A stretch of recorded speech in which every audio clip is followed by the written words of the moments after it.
For Ryan Korangle, golf is more than a pastime. You could say it saved his life after nearly taking his life. I was playing golf with a few of my friends, and I mean, it wasn't too special of a day or anything. It just kept getting more windy as the day went on. In 2008, Ryan was captain of his middle school golf team and on the 18th green when Hurricane Ike ripped through Cincinnati. I was getting ready to approach my ball and a tree fell and hit me in the head. Ryan's dad, Don, got the call. And he didn't even ask what had happened to him because I could just tell that it was a serious situation. The first person that met me as I was getting out of the ambulance was this woman, and I didn't realize that at first that she was clergy from the hospital. Ryan and his family endured 5 hours of brain surgery. He lost half of his skull and spent nearly 2 weeks in a coma. When Ryan finally came to here at Children's Hospital, he started a vigorous rehab schedule, 6 to 8 hours a day, 6 days a week. He had no movement on his left side. He had blurry double vision, and he was not promised that he would ever walk or talk again. But Ryan has something that you just can't teach. He was determined not to let anything stand between him and the game of golf. I think probably it was to my benefit because I didn't realize that when I said I was going to play golf that didn't seem realistic. I didn't realize that when I said I was going to walk out of the hospital that was realistic or anything, or that was unrealistic. I just did what I thought was right. Ryan not only walked again, he graduated high school. And despite a new swing with just one arm, he went on to play golf at Mount St. Joseph University. I wouldn't be where I am right now without golf. When I really didn't, when nothing was really certain about my future and I didn't really know what to work towards, I just worked towards golf, and I wanted to get better and better at golf. Once I started walking again, I just decided that I was going to start playing golf again. Ryan's ongoing medical issues eventually forced his retirement from the competitive game, but his drive to overcome and succeed in life continues. The work ethic I've learned throughout my experiences really transcend beyond the golf course, beyond the classroom. I just want to be the best version of myself, whatever that may be. And his dad recently got another very different phone call. Ryan called me today to tell me that he had been accepted into the master's program. So many things had to go right for me to survive. I'm not alive by coincidence. I'm here for something. Reporting from Madeira, Elise, WLWT News 5.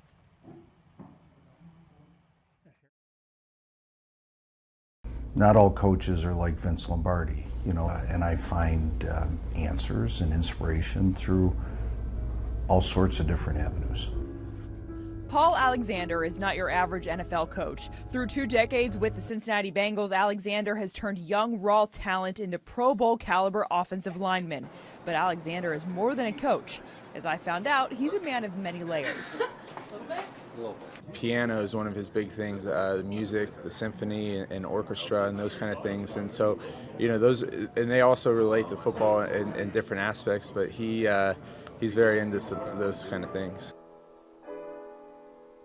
Alexander performed at the University of Cincinnati Conservatory's 2010 Pianopalooza. Performing well under pressure goes hand in hand with football. It's all about learning how to execute. How you learn, how you compete under pressure, how you perform in the moment, how you move on from mistakes, all those kind of things. Well, we didn't finish the way we wanted to finish as a team.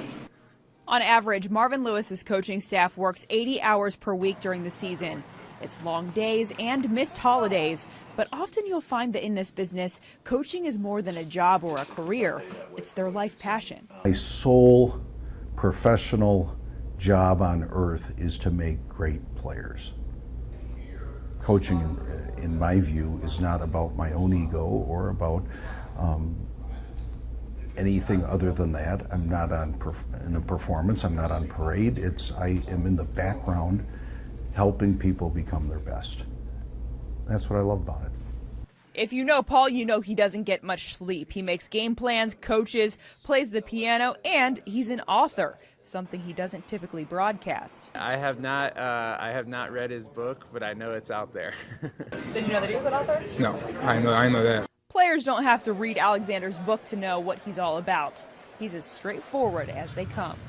I don't get along with guys who aren't tough, guys who don't love football. We don't hit it off. Eventually we blow up and we part. you know, but if I like guys who are dedicated and will spill their guts for the team and their teammates, and if they care about football, then we're getting along just great.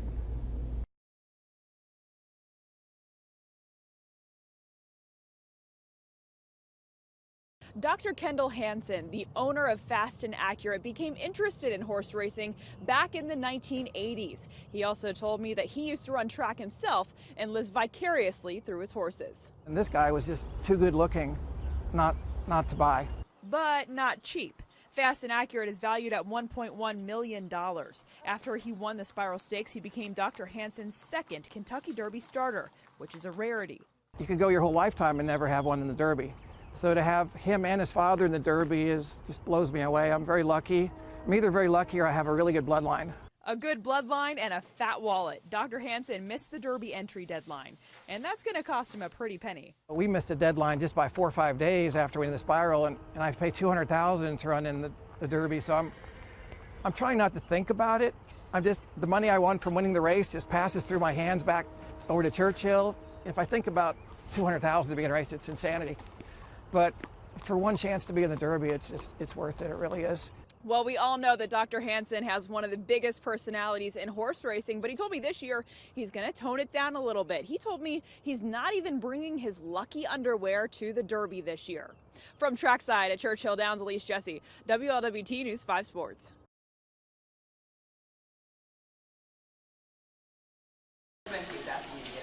Game day at Carlos Dunlap's house comes with a lot of tradition. The veteran defensive end flies his parents, Diane and Carlos Sr., into Cincinnati for every home game. Some eggs and crispy hash browns that I made in the waffle maker. And the family eats a meal together, but not before his mother says grace. Thank you, most gracious and heavenly Father, for this food. Please let it nourish and strengthen our bodies. In Jesus' name I pray. Amen. His game day mornings look similar to a lot of family mornings on the run. Carlos reviews his playbook, and Miss Diane makes sure her son got enough to eat at the hotel the night before. Did you eat that food last night? Yeah. All of it? No. I know, I put 3 pieces of chicken. The big topic of the morning, a sweet potato pie that Carlos made for Thanksgiving without help. YouTube gave me the recipe. I looked up Southern sweet potato pie recipes, and I just doubled the sugar and the cinnamon that it gave me. I did. I'm really trying to figure out who helped. I told you, YouTube. Now that that's settled, it's time for Carlos to head to work. All right, love y'all. Dunlap is playing in his 8th season for the Cincinnati Bengals. This year, he was nominated for the Art Rooney Sportsmanship Award, but he also has a solid reputation for giving back to the kids in the Cincinnati community. He's even started an anti-bullying campaign tour. His biggest goal is to make a difference in a child's life. 5 minutes, 10 minutes, 30 minutes, an hour, 2 hours of your time can make, the little kid's day. And as I see now, being here 8 years, the kids that I used to see when I first came here, they're all in high school, preparing to go to college now. And that's like a surreal moment, because now you realize how old you are. Wait, did he just say old? Some of my teammates were like in middle school when I first got here. Oh my gosh, that's pretty crazy. You didn't think about that? That's insane. I did not think about that at all. Yeah, they were in middle school when we first started, yeah. Well, if you're old, I'm old, because I think you and I are the same age. I know, it's not old. I'm saying in football years, they consider us in old. Football years, yeah. But we're not old at all. Hey there. Oh, always.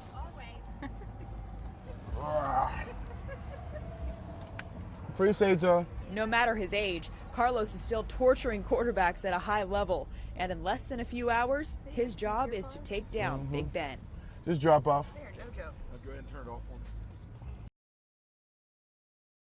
Good morning. This race had drama from the start to the finish. Martin Truex Jr. was leading the race with just 2 laps to go. A caution was thrown out, and of course he was asked after the race what he said to his crew chief. In that moment, he said there was no cussing involved. It was very PG, and of course he won that race. He was very excited with his teammates, and I asked him how he was going to be celebrating his first win at the Kentucky Speedway.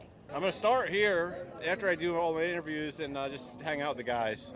We have such an awesome team, such a tight group of guys. They really, truly are like a family, and I don't get to spend a ton of time with them away from the track because they're in Denver. I'm in North Carolina, so we're definitely going to stay here a couple hours and enjoy this one a little bit, let it soak in, and then go back home tomorrow morning and get to work on next weekend.